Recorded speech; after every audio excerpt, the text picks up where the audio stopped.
गुरुदेवो महेश्वरः गुरु साक्षात् परब्रह्म तस्मै श्री गुरुवे नमः। अवधूत चिंतन श्री गुरुदेव दत्त। आज के इस विशेष आयोजन पर विशेष रूप से उपस्थित हैं अंबड़ माहेश्वरी सभा के अध्यक्ष आशीष जी लाहौटी, सेक्रेटरी डॉक्टर रोहित जी भाला, महिला संगठन युवा संगठन मंचस्थ अन्य मान्यवर और यहाँ उपस्थित इस सभागार में मेरे सभी महेश भाई बहनों को नमन वंदन। जय महेश, जय श्री राम। आज के इस महेश नवमी के पावन पर्व पर मुख्य अतिथि के रूप में मुझे निमंत्रित करने हेतु जिन्होंने सुझाव रखा, जिन्होंने उसे अनुमोदित किया, जिन्होंने उसे पारित होने दिया, उन सभी का हृदय से धन्यवाद। आपने मुझे आज यहाँ पर निमंत्रित किया, सम्मानित किया, मंच पर इस समाज के अग्रणी सभी मान्यवर विभूतियों के साथ प्रत्यक्ष परिचय होना, उनके साथ मन साझा करना और इस सबक प्रबुद्ध सभागार के सम्मुख मुझे अपने विचार अभिव्यक्त करने का अवसर दिया। आयोजकों का हृदय की असीम धरातल से बहुत बहुत धन्यवाद। मैंने कभी भी इस किस्म की कल्पना नहीं की थी कि छोटे से अंबड़ शहर में इस किस्म का भव्य दिव्य आयोजन महेश नवमी के पर्व पर होगा। आप सभी विशेष रूप से आयोजक बड़ी जोरदार तालियों के हकदार हैं। आप सभी को इस पावन पर्व की बहुत बहुत बधाई देता हूँ, शुभकामनाएं देता हूँ। आयोजकों ने मुझे 40 मिनट का वक्त दिया है, तय सीमा में मेरी बात समाप्त करूंगा। आयोजक निश्चिंत रहे। पिछले 3 साल में मुझे कई जगह पर माहेश्वरी समाज ने निमंत्रित किया, मुख्य अतिथि के रूप में अलग अलग जगह पर जाकर अपने महेश भाई बहनों को मिलकर बड़ी खुशी होती है। लेकिन अंबड़ शहर में आज का यहाँ आना एक विशेष है, क्योंकि अंबड़ शहर मेरे जीजाजी का है, मेरी बहन यहाँ पर रहती है। बचपन से कई सालों तक मैं अंबड़ अक्सर आते रहा हूँ, इसलिए यहाँ से मैं काफ़ी प्रभावित हूँ। बड़ी खुशियाँ बहुत सारी यादें इससे जुड़ी हुई है। इसलिए अंबड़ में मुख्य अतिथि के रूप में मुझे जब निमंत्रित करने का प्रस्ताव आया, मैंने एक क्षण भर भी देरी न करते समय तुरंत स्वीकृत किया। मुझे 3 जगह जाने की बड़ी इच्छा है, लालसा है। एक तो अपने पैतृक गांव शेंदुर्नी, दूसरा मेरे जन्मस्थली साईखेड़ा, और मुझे पहले से लगता था मैं अंबड़ जब भी अवसर मिलेगा मैं जाऊंगा। तो तीनों में से एक काम आज पूरा हुआ है।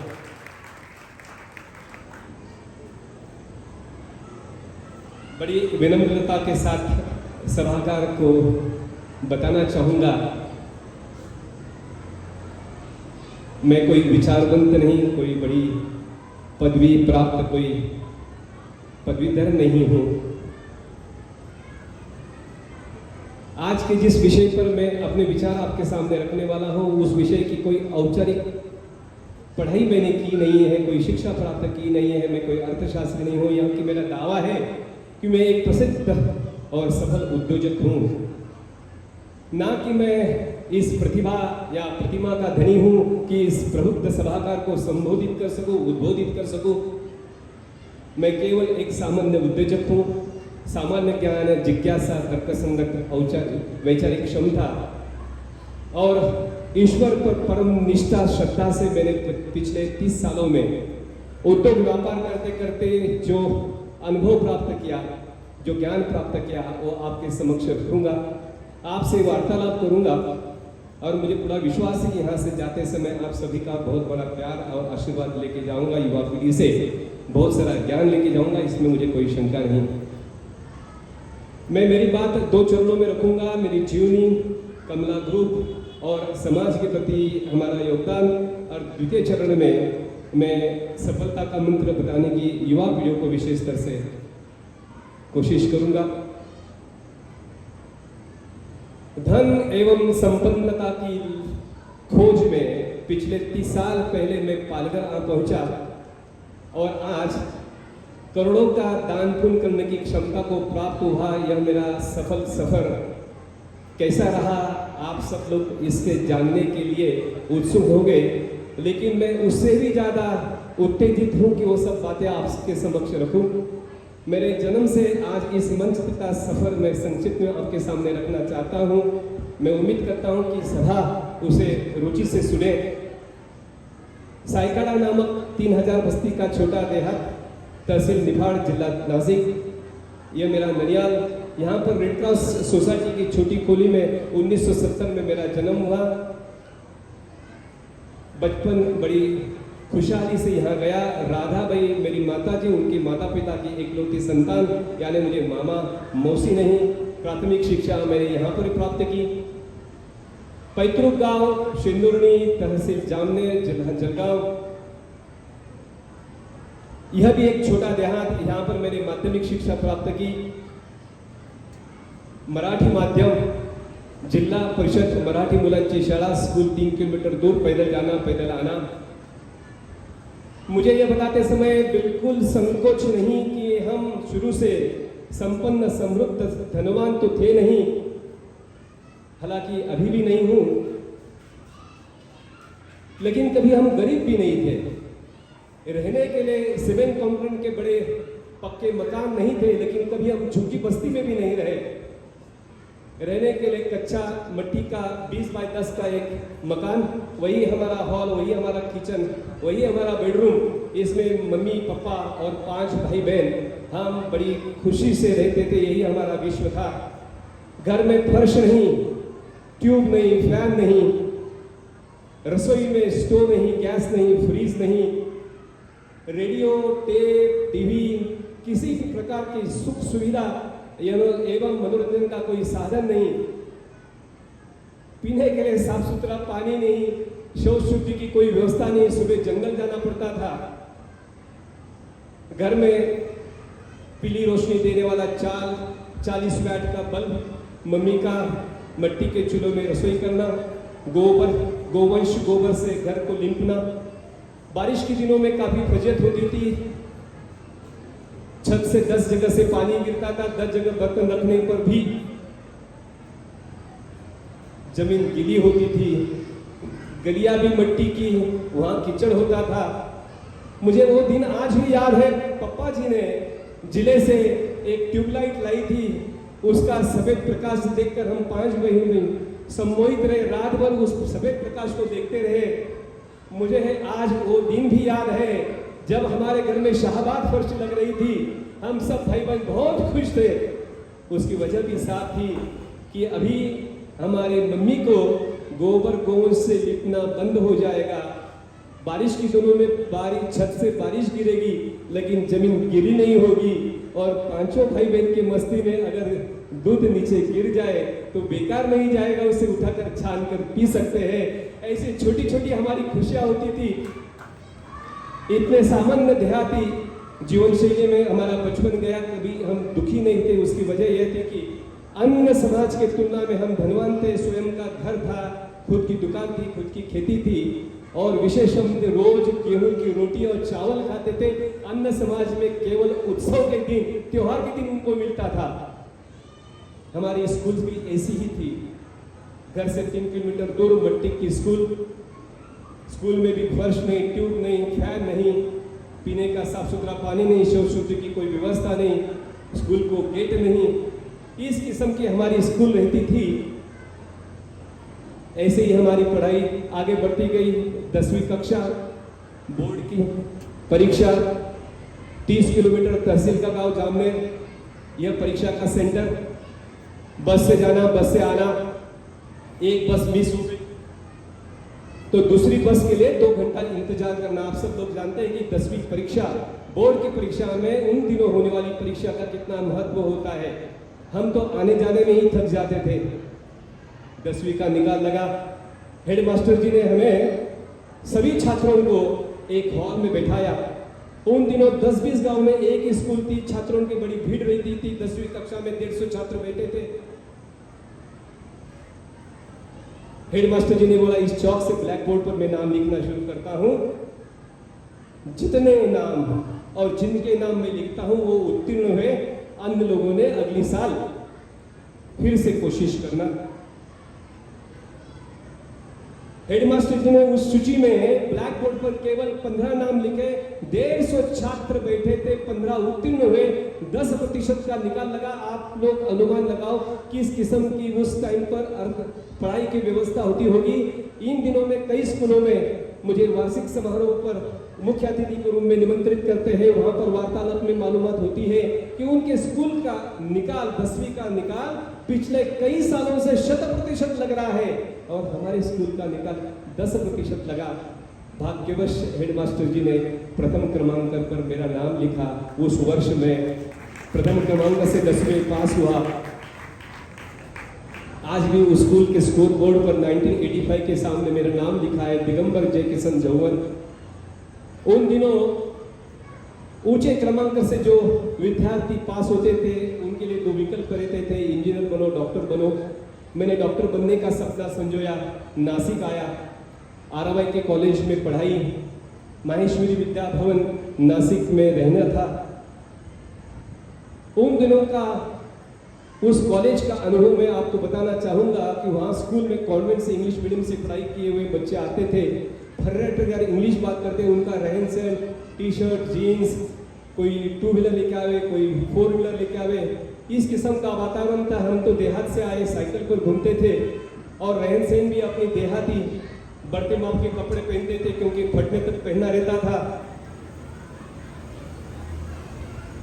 मराठी माध्यम, वो भी खानदेशी, इथून तो इथलोंग, हिंदी टेकू मेकू कायकू, इंग्लिश का तो बात ही नहीं। ये सब देखकर काफी उदासीनता आती थी, बड़ा इंफीरियरिटी कॉम्प्लेक्स आता था। सोचता था कि बस होमसिक हो जाए, घर पे निकल जाए, वहीं पर 10वीं 12वीं की पढ़ाई करे। लेकिन भविष्य बुला रहा था। माहेश्वरी हॉस्टल में एक औदुंबर का पेड़ होता था, वहां पर मैं रोज सुबह शाम जग चढ़ाता था, सुबह शाम भगवान की आराधना करता था। गुरुवार के दिन श्री स्वामी चरित्र के पारायण करता था हॉस्टल में। और रविवार कारंजा पर एक मुखी दत्त भगवान का एक जागृत देवस्थान है, वहां पर रोज साइकिल से दर्शन के लिए जाता था। इन उपचारों से मनोबल बढ़ा, उत्साह आया। 10वीं 11वीं 12वीं की पढ़ाई बहुत जोरदार दिल लगा के की। पीसीबी लिया था क्योंकि डॉक्टर बनना था। 87 में मुझे 86% मिले। उस वर्ष मेडिकल कॉलेज की एडमिशन 89% को क्लोज हुई, 3% कम थे, एडमिशन मिली नहीं, उदासीनता ही। मुझे विजय मेडिकल कॉलेज पुणे से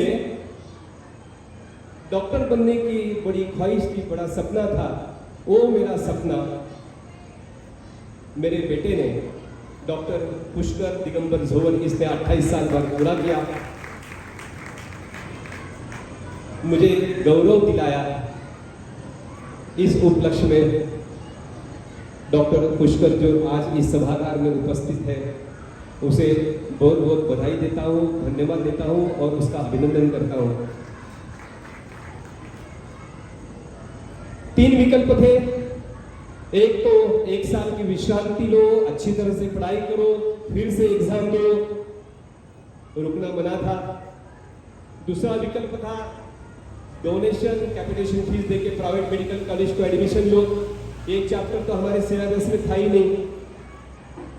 तीसरा विकल्प था किसी डॉक्टर की अन्य शाखा में एडमिशन लो और जहां की मुफ्त शिक्षा का प्रावधान हो। इस हिसाब से हमने आयुर्वेद आचार्य, जिसे बीएमएस कहते हैं, पंचोटी आयुर्वेद कॉलेज में एडमिशन ली। पढ़ाई खत्म हुई। सभी मेरे मित्रों ने अपने अपने गांव में जाके क्लिनिक शुरू किया। कई लोगों ने नासिक के आसपास क्लिनिक शुरू किया।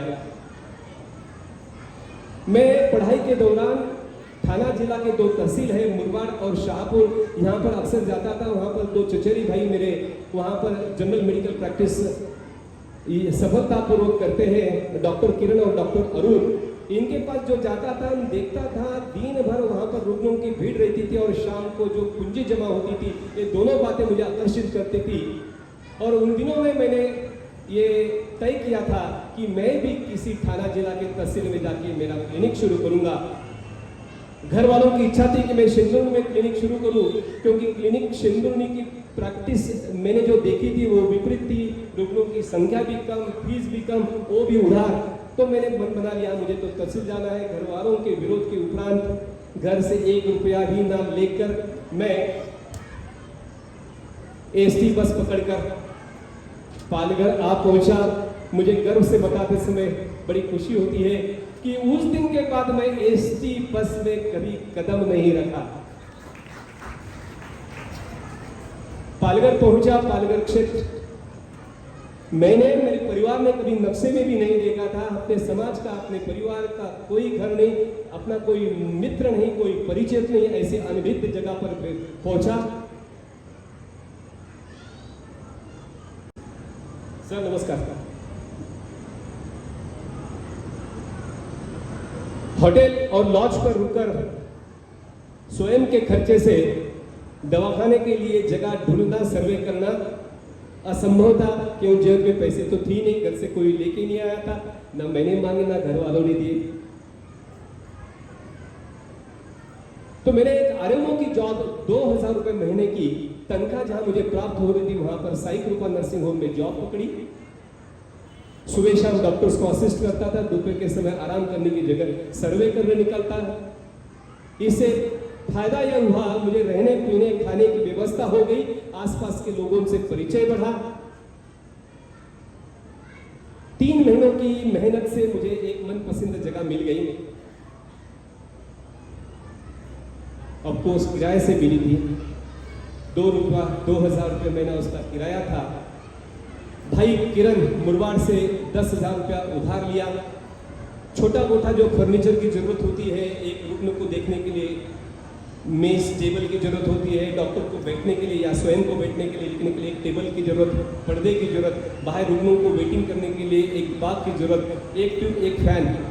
10,000 रुपये में मेरा 94 में दवाखाना शुरू हो गया। अनफॉर्चुनेटली शुरू के दिनों में बिल्कुल रुग्णों की कमी थी, बहुत कम फीस थी, 10 रुपया एक रुग्ण की। इससे मैं चिंतित हुआ, रुग्ण भी नहीं, फीस भी कम, अपना आगे गुजारा कैसे होगा। और मन में डर सताने लगा कि मम्मी पापा या घर वालों को सुनते तो अच्छा रहता था। गांव में अपने परिवार को लोग जानते हैं, शुरू में कम से कम कुछ लोग, कुछ रुग्ण तो आसानी से आ जाते थे, लेकिन रुकना नहीं था। उन दिनों में भगवान दत्तात्रेय के श्री गुरु चरित्र के अनंत अनुष्ठान किए, जप जाप किए, निरंतर अविरत। उससे बड़ा उत्साह बढ़ा, उदासीनता बढ़ी, उदासीनता दूर हुई, आत्मविश्वास बढ़ते गया। और हर दिन, हर महीने 10, 20, 30, 40 करते करते पहले वर्ष के अंत तक मैं रोज 100 रुग्णों को देखने लगा। बड़ी सफलता के साथ मेरा क्लिनिक शुरू हुआ, चलने लगा। पहले 3 महीनों में ही भाई साहब किरण भाई का बकाया चुकाया।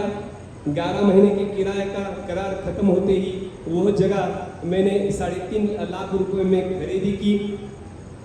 अगले 6 महीनों में मैंने मारुति फ्रंटी ली। मारुति वह कार 94 में उसे पाना एक धनवान होने की निशानी समझी जाती है। मैं इस मन से आदरणीय अरुण जी सुडानी का धन्यवाद देता हूं कि उन्होंने यह मारुति मुझे उन दिनों में उपलब्ध कराई थी। 1.5 साल तक मैंने मेरे क्लिनिक को एक दिन की विश्रांति नहीं दी थी, एक दिन भी छुट्टी नहीं, इतवार के दिन भी प्रैक्टिस करता था। लेकिन जैसे ही मारुति आई, ड्राइवर को लिया, मारुति और ड्राइवर और मैं स्वयं महाराष्ट्र में जितने करीबी रिश्तेदार हैं, जितने मेरे मित्र परिवार हैं, स्नेहीजन हैं, उनको सबको मिलके आया।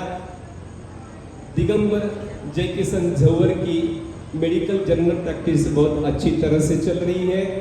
वो अभी समृद्ध संपन्न धनवान हो रहा है, इसका सफल प्रदर्शन करके आया। कुछ दिनों के बाद स्वयं की भाई बहनों की शादी की, बड़ी खुशियां जीवन में आती गई। जैसे ही सफल प्रैक्टिस होने लगी, अर्थार्जन होने लगा, कुछ और उद्योग व्यापार करने की प्रेरणा मिलने लगी है। और डॉक्टर्स के लिए सबसे आसान उद्योग जो होगा, एक रिटेल मेडिकल स्टोर्स। राजू दादा बड़े भाई साहब को गांव से बुलाया, गुरु कृपा नाम से एक मेडिकल स्टोर शुरू की। राजू दादा जिसने जीवन भर किराना दुकान चलाई थी, और आप सब लोग जानते हैं कि मेडिकल स्टोर पर आने वाले डॉक्टर्स के प्रिस्क्रिप्शन पढ़ना और सटीक दवा देना, यह बड़ा जोखिम का और जिम्मेदारी का काम होता है। राजू दादा आया, बैठा, मैं सुबह शाम मेरी मेडिकल प्रैक्टिस देखता था, दोपहर में राजू दादा को ट्रेनिंग देने जाता था। साल भर में राजू दादा को उसमें महिरत हासिल हुई और हमारी मेडिकल स्टोर बहुत अच्छी तरह से चलने लगी। गांव में अभी भी पापा किराना दुकान चला रहे थे, यहाँ राजू दादा की मेडिकल स्टोर शुरू होगी, मेरा दवाखाना चल रहा था। इस तरह से हमारे 3 अर्थार्जन के स्रोत निर्माण हुए। कुछ वर्षों के बाद मम्मी पापा नाना जी सभी को पालघर में स्थलांतरित किया। सफलपूर्वक रिटेल मेडिकल स्टोर शुरू होने के बाद में हमें और कुछ करने की प्रेरणा मिली। रोज रात खाना खाने के बाद राजू दादा और मैं पालघर में करीबी जो स्टेशन है वहां पर घूमने निकलते थे। 1 घंटे का हमारा घूमना रहता था। नवरत्न कलकत्ता पान लेते थे, आधा वो खाता था, आधा मैं खाता था, और पान पर चर्चा होती थी कैसे उद्योग व्यापार को बढ़ावे, आमदनी कैसे बढ़ावे, धनवान कैसे बने। तो उन दिनों हमारी नजर पड़ी होलसेल मेडिकल्स वालों पर। तो हमारी रिटेल स्टोर को जो होलसेल मेडिकल वाले दवाई देते थे, हम सोचते थे ये हमारे जैसे कम से कम 1000 रिटेलर्स को दवाई देता होगा, यानी इसका व्यापार बढ़ा, इसका आमदनी बढ़ी, तो क्यों ना हम इसके अपना होलसेल का काम शुरू करें। यह सोच, यह विचार ने हमें प्रेरणा दी। हमने रिटेल बंद किया, होलसेल शुरू किया। होलसेल व्यापार हमें काफी रास आया, हमारी आमदनी 5 गुना बढ़ी। कुछ वर्षों बाद हमारी नजर मार्केटिंग कंपनियों पर गिरी कि ये कंपनियां हमें दवाई बिकने के लिए देती है, तो ये अपने जैसे होलसेल को कितने लोगों को दवाई देती होगी, तो इसका जरूर व्यापार बड़ा होगा, इसकी आमदनी बड़ी होगी। बस फिर से वही विचार ने हमें अपनी स्वयं की मार्केटिंग कंपनी की शुरू करने के लिए प्रेरित किया। सौभाग्यवश पालघर क्षेत्र एक औद्योगिक क्षेत्र है जहां पर कई फार्मास्यूटिकल मैन्युफैक्चरिंग कंपनियां, औषधि फार्मा कंपनियां दवाई बनाने का काम करती है। माता सरस्वती का जिह्वा पर वास रहा है, अच्छी तरह से वार्तालाप कर लेता हूँ। वहाँ पर गया, बातचीत की, थोड़ी बातचीत के दरमियान मालूम पड़ा कि इनकी MRP क्या होती है, इसकी बनने की कीमत क्या होती है। एग्जाम्पल के तौर पे जैसे सिप्रोफ्लॉक्सासिन 10 गोली MRP रहेगी 100 रुपया, बनती है 10 रुपये में। देखते ही हम लोग तो हक्का बक्का रह गए। हमने सोचा बस अबे हम तो सोने की खान लग गई। ऐसा देखते हमने 10, 20, 30, 40 टैबलेट, कैप्सूल, लिक्विड, ऑइंटमेंट, इस किस्म की एक जनरल प्रैक्टिस को लगे कैसे एक बास्केट तैयार की। पालघर क्षेत्र में 2 मेडिकल रिप्रेजेंटेटिव रखे, हमारी मार्केटिंग कंपनी शुरू हो गई। इसको सफलतापूर्वक चलाते समय पूरे महाराष्ट्र में हमने हर जिले में अपने रिप्रेजेंटेटिव रखे, हमारे डिस्ट्रीब्यूटर्स रखे। यह बिजनेस हमें काफी रास आया, काफी पैसा हमने इसमें कमाया। कुछ वर्ष गए, अपनी दवाई बनाने के लिए हम लोग मैन्युफैक्चरिंग यूनिट्स में आते जाते रहे। फिर हमारी नजर मैन्युफैक्चरर्स पे गिरी।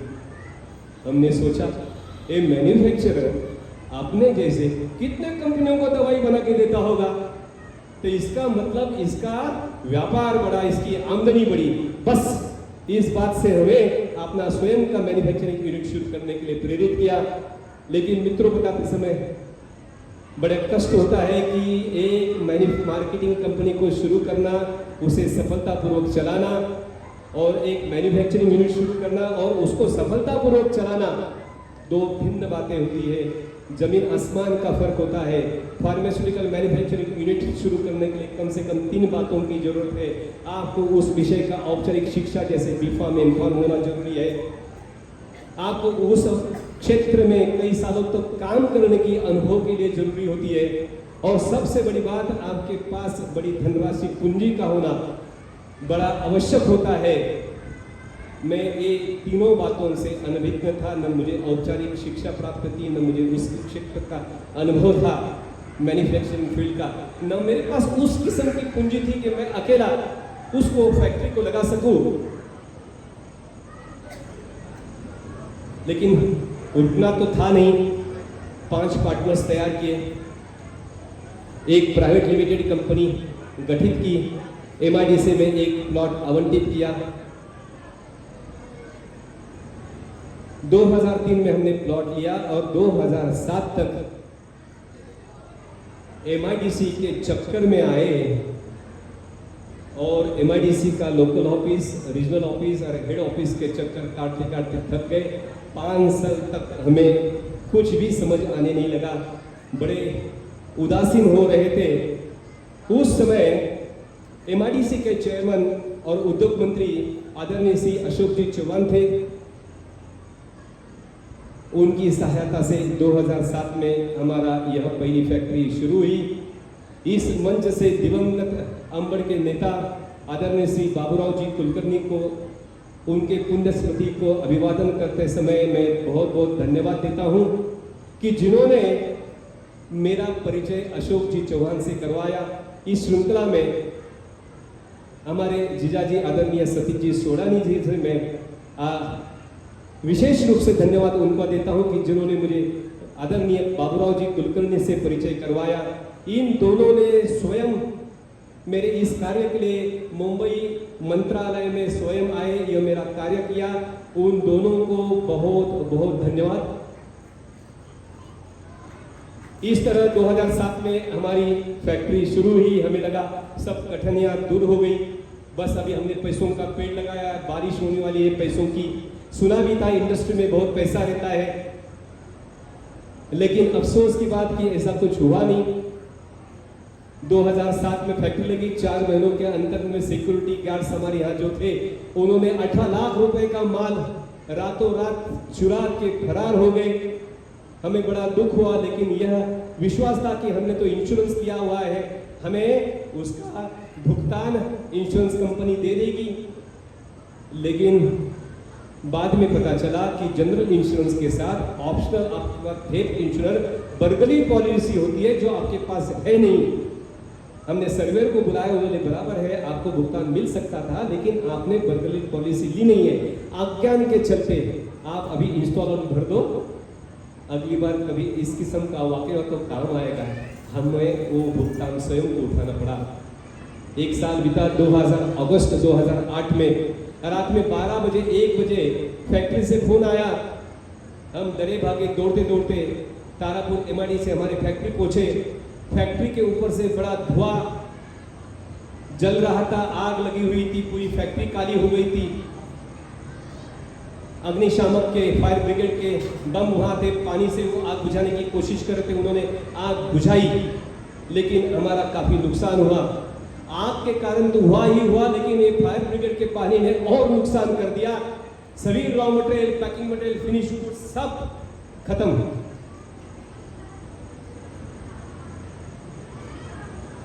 सर्वेयर को बुलाना, पुलिस में FIR करना, औपचारिकता का खत्म करते ही उस गार्बेज को हटाना, इलेक्ट्रिफिकेशन का रीइंस्टेट करना, clean room partition, ducting, painting सब पुनः स्थापित करना, इसके लिए समय और पैसों की जरूरत थी।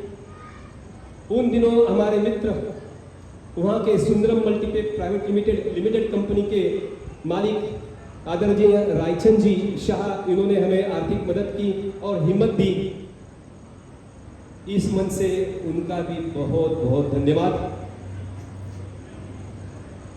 केवल 7 दिन के अंदर यह सब काम हमने खत्म किया। हमने वापस वो फैक्ट्री शुरू की। उन दिनों वो फैक्ट्री का पूरा कारोबार मैं स्वयं देखता था, मुझे उसमें रुचि भी थी। हमारा फैक्ट्री का ज्योग्राफिकल लोकेशन जो है तारापुर MIDC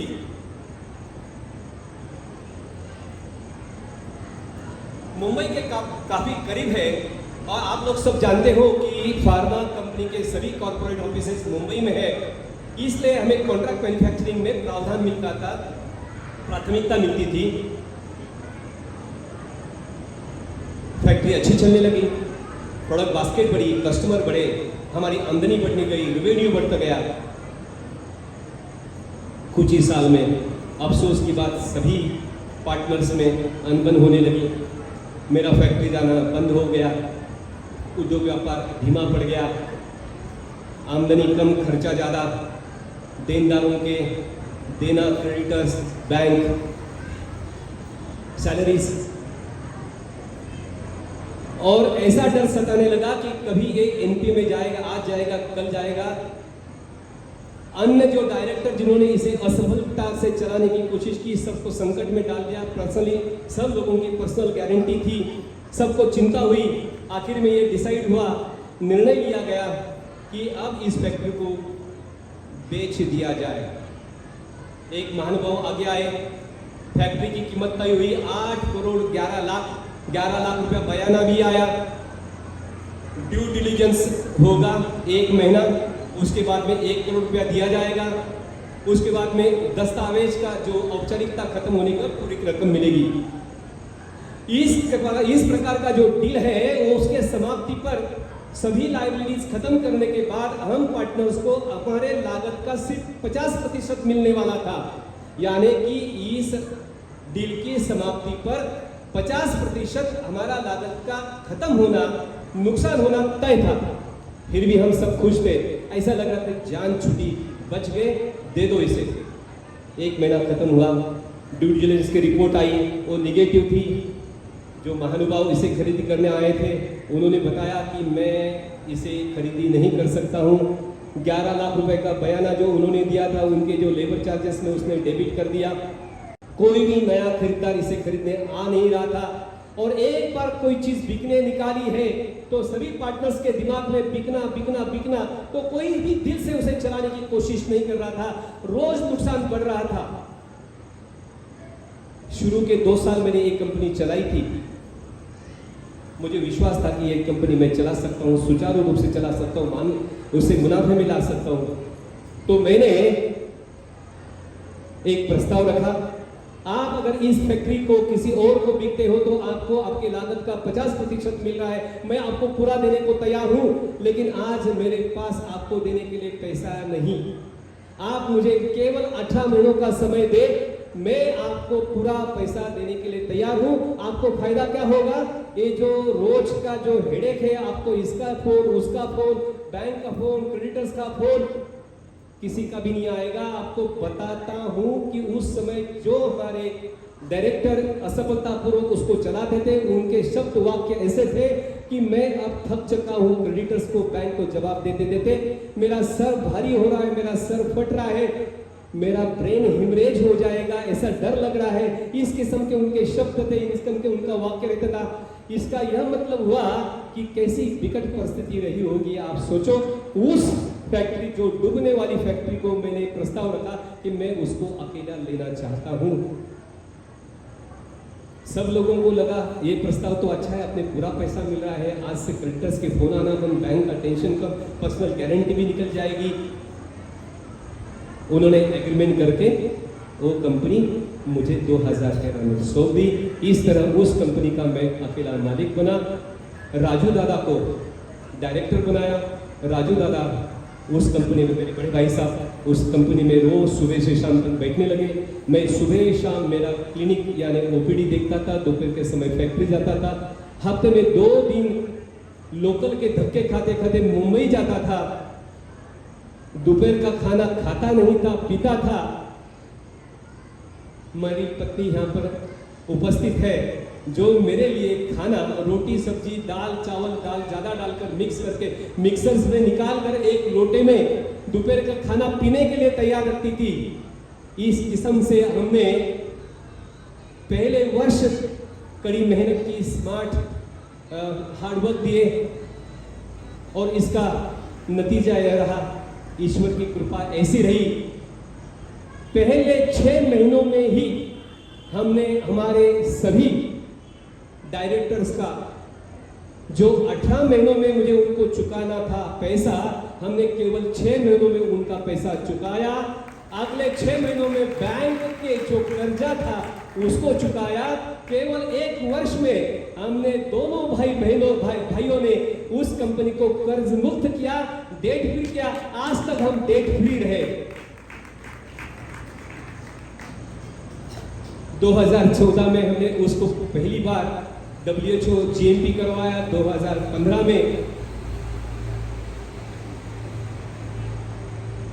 हमने उस कंपनी का इंटरनेशनल डिफरेंट कंट्रीज के एक्रेडिटेशंस लिए। अपने कंपनी में जो माल बनता था वो 100% एक्सपोर्ट्स के लिए रहता था, लेकिन हम डायरेक्ट एक्सपोर्ट्स नहीं करते थे, वो मर्चेंट एक्सपोर्टर्स के माध्यम से होता था। हमारी नजर फिर वापस मर्चेंट एक्सपोर्टर्स पे, ये भाई हमारे से माल लेकर ऊपर मुनाफा जोड़कर एक्सपोर्ट्स करता है, इसका मतलब इसकी आमदनी बढ़ी, इसका उद्योग बढ़ा। तो हम अगर इस प्रोडक्ट को इनको देने की बजाय डायरेक्ट एक्सपोर्ट करें तो, लेकिन एक्सपोर्ट्स की जानकारी नहीं थी। लेकिन यह विचार मुझे रात भर सोने नहीं देता था। बस सोचा हमारे परिवार का पहला सदस्य 46 साल की उम्र में, 46 की उम्र में पहली बार परदेश यात्रा करने निकला, यानी कि स्वयं डॉक्टर दिगंबर झंवर। हमारे परिवार के किसी ने भी एक बार भी परदेश यात्रा की नहीं थी। जाना था अफ्रीका, नाइजीरिया। घर में रोना धोना शुरू, किसी लोगों ने उनको बता दिया कि नाइजीरिया में राक्षस के जैसे लोग रहते हैं, वहां से सही सलामत आना बड़ा मुश्किल है। मम्मी की रोज एक ही रट, दिगंबर तू घणो लालची हुई गयो है। हमने कभी सोचा नहीं था, सपने में भी नहीं सोचा था इस किस्म की समृद्ध अपनी वास्तविकता है। हमें कहीं नहीं जाने का है, बस यही जो चल रहा है उसी को आगे बढ़ाना है। लेकिन मेरी पुरानी फितरत, कंफर्ट जोन में रहना नहीं, महत्वाकांक्षा को मरने देना नहीं, हैप्पी रहना लेकिन कंटेंटेड कभी नहीं रहना। बस निकला, पहुंच गया नाइजीरिया। वहाँ के कई दुकानों में मैंने अपनी कंपनी में बने हुए दवाइयाँ देखे, प्रोडक्ट्स देखे, उनको मर्चेंट एक्सपोर्टर्स ने वहाँ बिका होगा। बस उनके साथ थोड़ा बहुत डिस्कशन, निगोशिएशन करते ही एक ऑर्डर्स मेरे कंफर्म होते गए। मेरी पहली विदेश यात्रा जो उद्योग व्यापार के विस्तार के लिए की, बेहद सफल रही। 50 to 40 फीट कंटेनर्स की मैंने ऑर्डर्स विद एडवांस लेके आया, जो हमारे इंपल्स फार्मा के लिए अगले 3 वर्षों का काम था। बस इस किस्म का सकारात्मक प्रतिसाद के बाद हमने कई बार कई देशों की यात्रा की, प्रत्यक्ष रूप में एक्सपोर्टर्स बने। आज impulse pharma 2 star government recognised export house है। उस दिन के बाद हमने कभी पीछे मुड़कर देखा नहीं। 2017 तक हमने अपनी कंपनी की प्रोडक्शन कैपेसिटी 5 गुना बढ़ाई। हमने 2017 से 2024 तक 4-5 नई फैक्ट्रीज लगाई, कई सारे मार्केटिंग कंपनियों में हिस्सेदारी ली। पहले मैं अकेला था, बड़े भाई साहब आने से हमारी ताकत 2 गुना बढ़ी। हमारे दोनों पुत्र, राजू दादा का लड़का और मेरा बेटा, ये दोनों ने गवर्नमेंट मेडिकल कॉलेज से MBBS डिग्री हासिल की। वो प्रबुद्ध है, होशियार है, उनकी बौद्धिक क्षमता से वो आगे पोस्ट ग्रेजुएट करके सुपर स्पेशलिस्ट बनके अपने अपने क्षेत्र में बड़ा नाम कमा सकते थे। लेकिन पारिवारिक उद्योग व्यापार में सम्मिलित होना उन्होंने प्रशस्त समझा। उनके आने से हमारी ताकत 4 गुना बढ़ी। अभी 2030 का हम लक्ष्य देख रहे हैं कि हमारी कम से कम 10 फैक्ट्रीज हो। 2030 तक 2000 करोड़ का टर्नओवर के साथ 10,000 करोड़ की वैल्यूएशन हो। 2030 में हम BSE NSE स्टॉक एक्सचेंज में अपने कंपनी का वहां पर लिस्ट करें और आने वाले IPO से आने वाले जो राशि है उससे 100 एकड़ में इस किस्म का यूनिक फार्मास्यूटिकल पार्क तैयार करें, जहां पर हर किस्म की दवाई बनेगी। हम भारतवर्ष के सबसे बड़े सीडीएमओ बनना चाहते हैं और 2030 में मेरा स्वयं का जो लक्ष्य है यूएस डॉलर में बिलियनर बनने का, वो भी साकार होगा। यहाँ पर उपस्थित सभी मान्यवर सज्जन, मेरे परिजन, सबके आशीर्वाद से और हमारी लगन से, हमारी हार्ड वर्क, स्मार्ट वर्क से ये हमारा लक्ष्य जरूर, ये हमारा संकल्प जरूर पूरा होगा, मुझे इसमें विश्वास है। ये मेरा प्रथम चरण का पूर्वार्ध समाप्त करता हूँ। उत्तरार्ध में हमारे इस समाज के प्रति जो योगदान था उसके बारे में बताना चाहता हूँ। 30 साल पहले मैं जब पालघर गया, इतवार के दिन छुट्टी रहती थी, घर घर जाके माहेश्वरी भाइयों को इकट्ठा किया, 10 परिवार इकट्ठा करके महेश मंडल की स्थापना की। कई वर्षों तक मैं अध्यक्ष बना रहा। थाना जिला माहेश्वरी मंडल का कई वर्षों तक मैं उपाध्यक्ष रहा। फिलहाल में अखिल भारतीय माहेश्वरी महासभा संदीप जी काबरा जो जिनके सभापति हैं, उनके अध्यक्षता में मैं एक 15 लोगों की जो एक समिति होती है, मैनेजमेंट कमेटी, उसका आमंत्रित सदस्य हूँ, मानद सदस्य हूँ। बड़े बताते समय बड़ा गर्व होता है कि 25 साल की मेरी मेडिकल प्रैक्टिस ने मैंने मेरे महेश भाई बहनों से कभी भी 1 रुपया भी फीस नहीं ली। जिला स्तर से, प्रदेश स्तर के, राष्ट्रीय स्तर से जिस प्रकार का निवेदन आता है, आदेश आता है, आह्वान आता है, उनसे हम जुड़ जाते हैं तन मन धन से और हम हमारे क्षमता अनुसार उसमें अपना योगदान देते हैं। मेरे ख्याल से भाई अमर जी, लाहौटी जी ने सब विस्तृत तरह से बताया है कि हमने जो अयोध्या में जो शौर्यवन हो रहा है, ये महाकाल नगरी उज्जैन में जो अपना महेश धाम बन रहा है, महेश सेवा निधि में हमारा जो योगदान है वो सब बताया। रेमडेसिविर के बारे में बताया। किस तरह हम लोग अपने समाज के कार्यकलापों में जुड़े हुए रहते हैं, हमें विशेष प्रकार की इसमें रुचि भी है। यहाँ पर मेरा प्रवाह समाप्त करके मैं उत्तरार्ध में द्वितीय चरण में सफलता के मंत्र पर आता हूँ, जो आज का मुख्य विषय है। सफलता की मेरी परिभाषा आपके सामने रखने की कोशिश करता हूँ। निर्धारित लक्ष्य को निर्धारित समय में प्राप्त करना, अर्थार्जन के उत्तम और उच्चतम और श्रेष्ठतम अर्थार्जन के उद्योग को निर्माण करना, जिससे बड़ा धन लाभ हो, जिससे स्वयं की, अपने निकटतम परिजनों की मंगलमय पवित्र सभी मंगल कामनाओं की पूर्ति हो सके, समाधान हो सके, समाज में मान सम्मान को प्राप्त करना, समाज के विधायक रचनात्मक कार्यकलापों में अपने क्षमता अनुसार योगदान देने की क्षमता को प्राप्त करना, प्रभावशाली व्यक्तित्व चरित्र के साथ अपने समाज में शाश्वत सुख का सकारात्मक बदलाव लाने की क्षमता को प्राप्त करना। हम लोग समाज में देखते हैं कि कई लोग अन्य लोगों की तुलना में काफी प्रभावशाली और सफल मालूम होते हैं। आप अगर विश्व के अत्यंत सफल, अत्यंत प्रभावशाली व्यक्तियों के चरित्र अगर देखते हैं, उनके किताबें, उनकी गाथा, उनका आत्मचरित्र अगर पढ़ते हैं, तो आपको कई आदतें कॉमन मिनिमम आदतें जो मालूम पड़ती है, उसके बारे में मैं यहाँ पर संक्षिप्त में बताना चाहूंगा। उन आदतों को अगर हम लोग अपनाए तो सफलता में, अपने कार्य में सफल होने की संभावना बढ़ सकती है। इसमें विशेष रूप से आहार, विहार, निद्रा और सदाचार आता है। निद्रा कम से कम 7 से 8 घंटा होना अनिवार्य है संपूर्ण स्वास्थ्य के लिए। इसके लिए जल्दी सोना, जल्दी उठना। निद्रा 8 घंटे का जो अपना क्लॉक है उसको कभी भी शुरू करो, कभी भी खत्म करो, इस किस्म का नहीं। तुम सुबह 4 बजे सोकर 12 बजे उठोगे दोपहर में, वो नहीं। आपको जल्दी सोना है, जल्दी उठना है। इंग्लिश में एक काफी फेमस फ्रेज है, early to bed early to rise makes man healthy wealthy and wise. तो आपको इसका अनुकरण करना है। शारीरिक, बौद्धिक, मानसिक और आध्यात्मिक स्वास्थ्य के लिए आपको निरंतर अविरत प्रतिदिन विशेष रूप का अभ्यास करना जरूरी है। आपके शारीरिक स्वास्थ्य के लिए जैसे एक जिमिंग है, जॉगिंग है, एक फिजिकल एक्सरसाइज है, जिससे आपको फिजिकल फिटनेस आएगी। बौद्धिक स्वास्थ्य के लिए आपको किताबें पढ़नी चाहिए।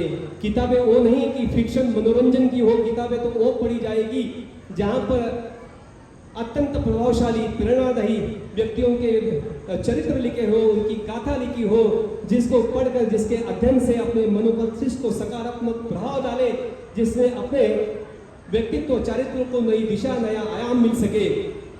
इनके पढ़ने से पठन से आपका IQ बढ़ेगा, इंटेलिजेंट क्वोशेंट। मानसिक स्वास्थ्य के लिए आपको रोज ध्यान धारणा प्राणायाम करना चाहिए, जिससे आपका इमोशनल क्वोशेंट EQ बढ़ेगा। आध्यात्मिक स्वास्थ्य के लिए आपको आपके क्रिएटर गॉड सुप्रीम पावर से प्रार्थना के माध्यम से जुड़ना चाहिए। इससे आपका SQ यानी बोलते हैं कि स्पिरिचुअल क्वोशेंट बढ़ेगा। और सबसे इंपॉर्टेंट आहार होता है सम्यक मात्रा में सही समय पर आपने संतुलित शाकाहार का सेवन करना चाहिए। और सदाचार के लिए बोलना चाहता हूँ, माता पिता गुरुजन और श्रेष्ठतम सभी वरिष्ठ लोगों के सामने बड़ी विश्वास आदर के साथ समर्पण भावना से कृतज्ञता पूर्वक उनके साथ व्यवहार करना चाहिए। ये सद्गुणों के साथ जो परिभाषा मैंने बताई है उसमें क्रियाशील कैसा करें, उसके लिए कुछ शब्द बताना चाहूंगा, कुछ मेरे विचार रखना चाहूंगा। History of Mankind is the history of thoughts.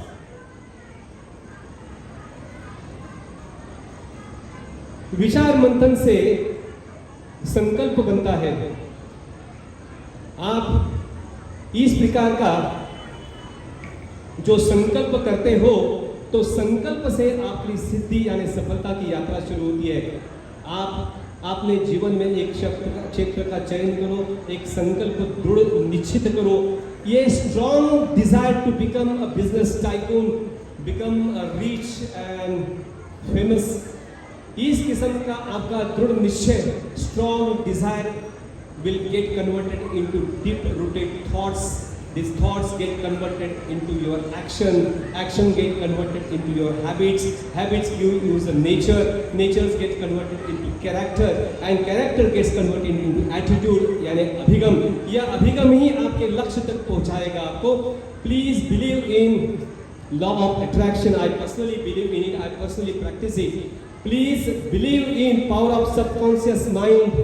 I personally believe in it. Please believe in the power of affirmation. It's a science, it's a technique. Please believe in supreme power, God. Please take out quality time for prayers every day. आपको प्रतिदिन ईश्वर की आराधना करना compulsory है। मैं प्रतिदिन कम से कम 3 से 4 घंटा धार्मिक आध्यात्मिक उपचारों में देता हूं। और आपको विशेष रूप से बताना चाहता हूं कि कठिन परिस्थितियों में उसे उभरने के लिए, आप में ऊर्जा चेतना देने के लिए, आपके आत्मविश्वास ढलने ना देने के लिए आपको यह विश्वास के साथ बताता हूं कि बहुत काम आता है। फानुस बनकर, फानुस मतलब जो दिया होता है उसके बाद में जो कांच रहती है उसको जो सुरक्षा कवच जिसे बोलते हैं उसको फानुस बन के हिफाजत जिसकी हवा खुद करे, फानुस बन के हिफाजत जिसकी हवा खुद करे, वो शमा क्या बुझेगी जिसे रोशन खुदा करे।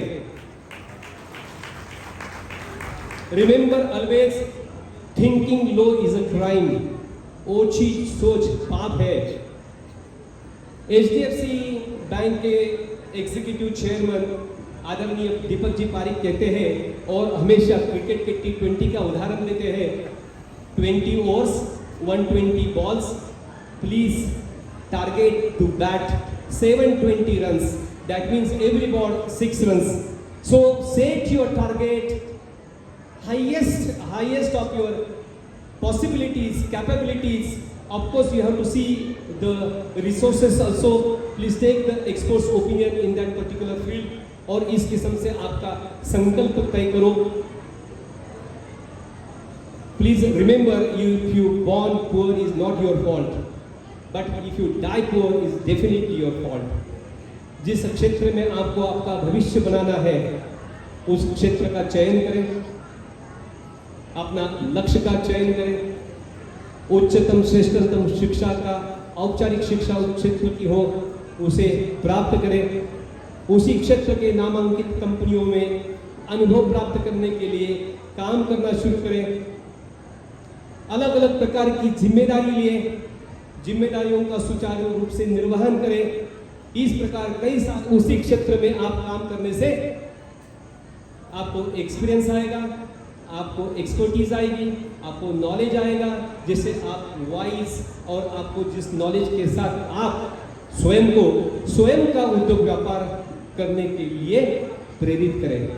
स्वयं का व्यापार उद्योग शुरू करने के लिए आप सभी लोगों को निवेदन करना चाहूंगा कि सबसे पहले ट्रेडिंग मार्केटिंग शुरू करें, प्रोडक्ट बास्केट बढ़ावे, कस्टमर बेस बढ़ावे, new enthusiastic young team marketing team तैयार करें। इस किस्म का कोई यूएसपी एक प्रोडक्ट अपना डेवलप करें जिससे अपनी कंपनी की पहचान बने।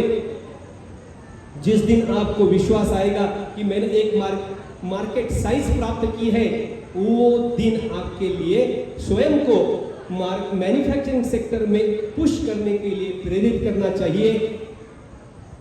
World history says economical revolution is 100% dependent on industrial revolution। आप याद करो, देखो इतिहास को, जिन जिन देशों में औद्योगिकरण प्रथम आया, यूरोप के देशों में, चाइना में, वहाँ आर्थिक प्रगति हुई है। तो आपको इंडस्ट्री डालना है, मैन्युफैक्चरिंग यूनिट डालना है, यह आपका अंतिम लक्ष्य होना चाहिए उद्योग व्यापार में। इंडस्ट्री में भी आप शुरू में स्मॉल स्किल शुरू करें। Intense hard work, intense smart work करते करते जब आपको आत्मविश्वास बढ़ेगा तो उसे स्किल अप करें। यह सब बात बताते समय बड़ी साधारण सी लगती है, लेकिन आपको बताता हूं, डराना नहीं चाहता हूं, लेकिन वास्तविकता आपके समक्ष होनी चाहिए। Entrepreneurs life is very very risky. आप जिस दिन सपना देखो कि मुझे एंटरप्रेन्योर बनना है, you should be ready to face all kind of difficulties, all kind of failures, setbacks. लेकिन इससे डरना नहीं है, आपको आगे बढ़ते रहना है। आपको अपने जो संकल्प किया है, जो रोड मैप आपने पहले दिन डिजाइन किया है, जो आपके मेंटर्स है, उस पर आपको विश्वास रखना है। Alibaba.com के founder chairman mister Jack Ma, respected mister Jack Ma, अक्सर कहते हैं entrepreneurs life today is bad, tomorrow is worse, but day after tomorrow is beautiful. But irony is this, most of the entrepreneurs dies next day evening, they don't exist to see the beautiful day after tomorrow। इसका ये मतलब हुआ सब लोग थक जाते हैं, कोशिश करना छोड़ देते हैं, सिर्फ एक दिन बाकी रहता है उनके जीवन में, वो दीपक आना ही होता है। तो आप सब लोगों से निवेदन है कि कोशिश करना छोड़ो मत। Failure is not failure unless you give up. तो आपको उसमें लगातार बने रहना है, आपको कोशिश करती रहनी चाहिए, आपको सफलता 100% मिलेगी, इसमें कोई शंका नहीं। Remember always to bring moral, ethics, discipline, principles, and most important spirituality to your business. These practices will bring growth, progress, and success to your business, and that will ultimately give you peace, prosperity, and reputation in the society. इस प्रकार के काम करने पर आपको जिस दिन सफलता प्राप्त होगी, तो मुझे यह बताना जरूरी समझता हूं कि विशेष रूप से जो नवश्रीमंत है जैसे कि मेरे, उस दिन आपकी मनोधारणा क्या होनी चाहिए। सफलता का श्रेय कदापि स्वयं के पुरुषार्थ को ना दें, उसको ईश्वर को समर्पित करें। ऐसा समझे कि ईश्वर ने आपको इस विशेष कार्य के लिए चयन किया है। प्राप्त धन, लक्ष्मी का विनियोग, निवेश उसके मर्जी से करे, कि ना कि वो स्वयं की मालमत्ता समझ के, स्वयं के आनंद के लिए उसका विनियोग करे। निरंतर स्मरण में रखे कि आप स्वकीय स्नेही जन मित्रों का आपके सफलता में प्रत्यक्ष अप्रत्यक्ष रूप से बहुत बड़ा योगदान है। इससे क्या होगा? प्राप्त धन, प्राप्त लक्ष्मी, और जो आप फेमस हुए हैं वो आपके सर चढ़ बोलेगा नहीं, आपके पे निरंतर जमीन पर बने रहेंगे और आपके व्यक्तित्व में, चारित्र में इस किस्म की सात्विकता आएगी कि आप समाज में विशेष मान सम्मान के लिए प्राप्त होंगे।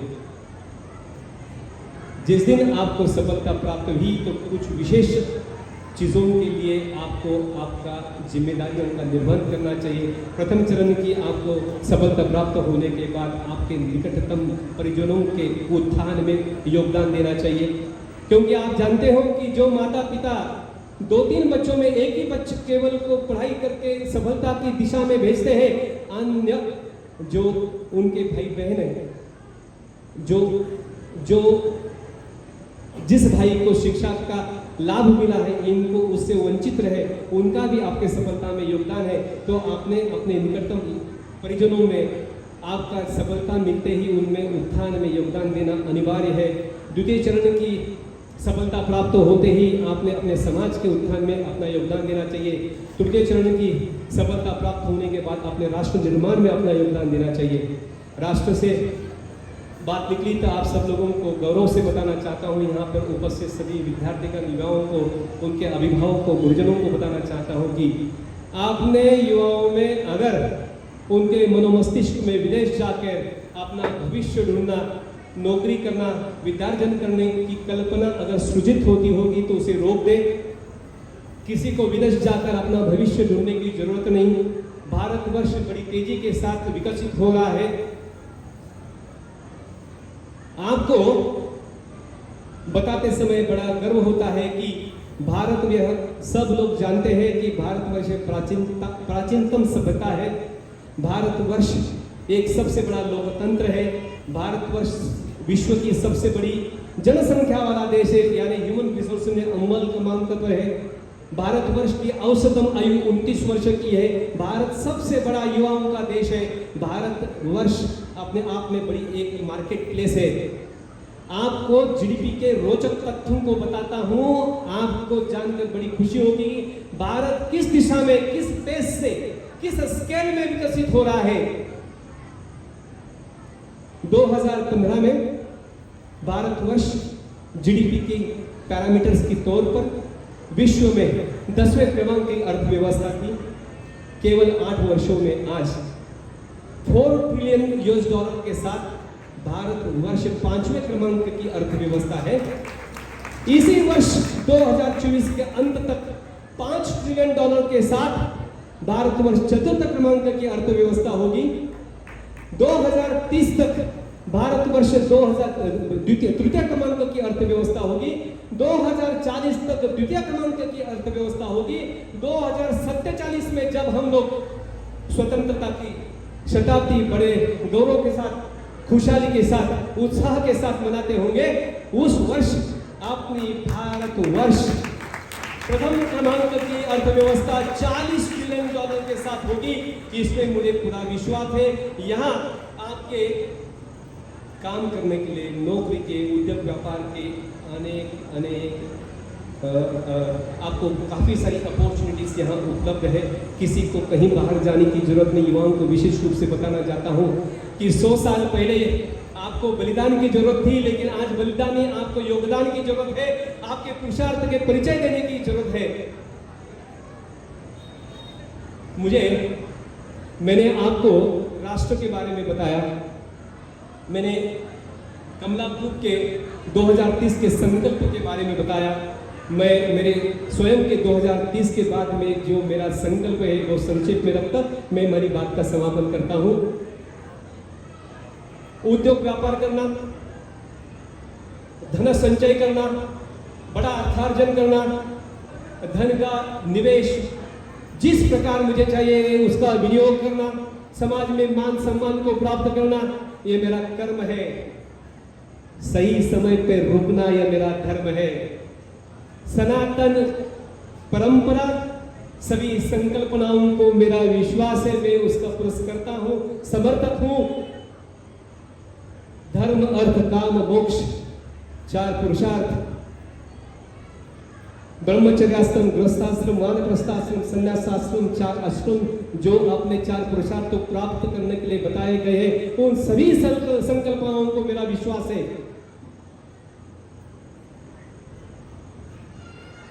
2030 तक मेरी संतान, राजदादा की संतान काबिल होंगे उनके कर कमलों में अपना व्यापार उद्योग सौंप कर हमें वानप्रस्थ की ओर चलना है। त्र्यंबकेश्वर क्षेत्र में मुझे 25 एकड़ जगह में एक आश्रम बनाना है। वहाँ पर योग, वेद और आयुर्वेद के महाविद्यालय होगा, विश्वविद्यालय होगा। वहाँ पर वेद पाठशाला, योग पाठशाला, आयुर्वेद पाठशाला, पूरे विश्व में वेद पंडित, योग पंडित, आयुर्वेद पंडित जाएंगे। उस जगह पर मुझे अपने सनातन धर्म के संहिताओं का अध्ययन करना है, जो मुझे इन दिनों में समय नहीं मिला। मैं उसका पठन करूंगा, अध्ययन करूंगा, चिंतन करूंगा, मनन करूंगा, सनातन धर्म का प्रचार प्रसार करूंगा। 2060 और 2070 10 साल की आयु तक मैं वानप्रस्थ जीवन में पुण्य संचय करूंगा। 2070 के बाद मेरा सफर शुरू होगा संन्यास आश्रम में।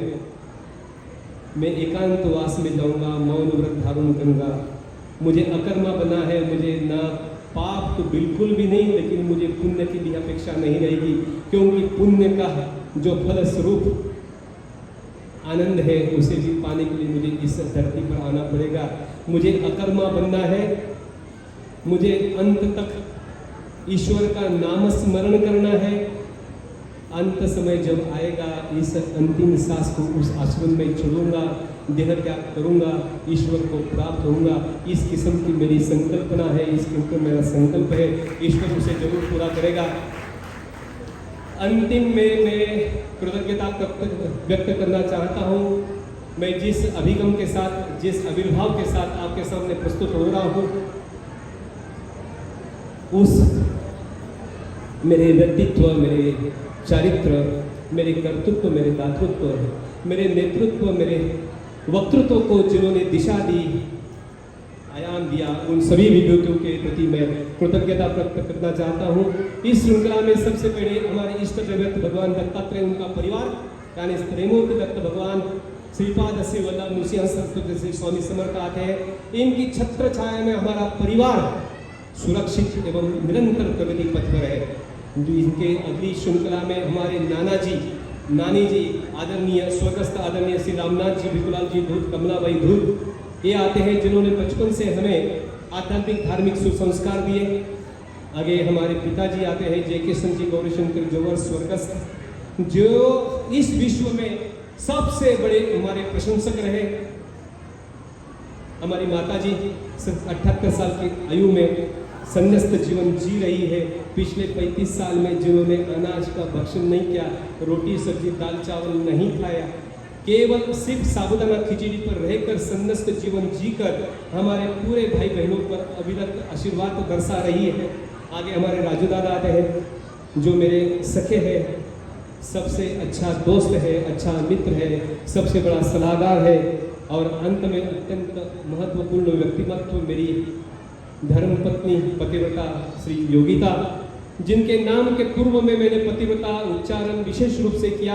आप इस सभागार को बड़े विश्वास के साथ कहना चाहता हूं कि संहिताओं में जब भी ऋषि मुनियों ने पतिव्रता की व्याख्या की होगी, उस दिन योगिता की मूर्त सामने रखी होगी। इस किस्म का उनका आचरण व्यवहार हमारे घर में प्रत्यक्ष हमने अनुभव किया। आप सभी का स्नेह, पथ प्रदर्शन, आशीर्वाद मुझे निरंतर स्मरण में रहेगा।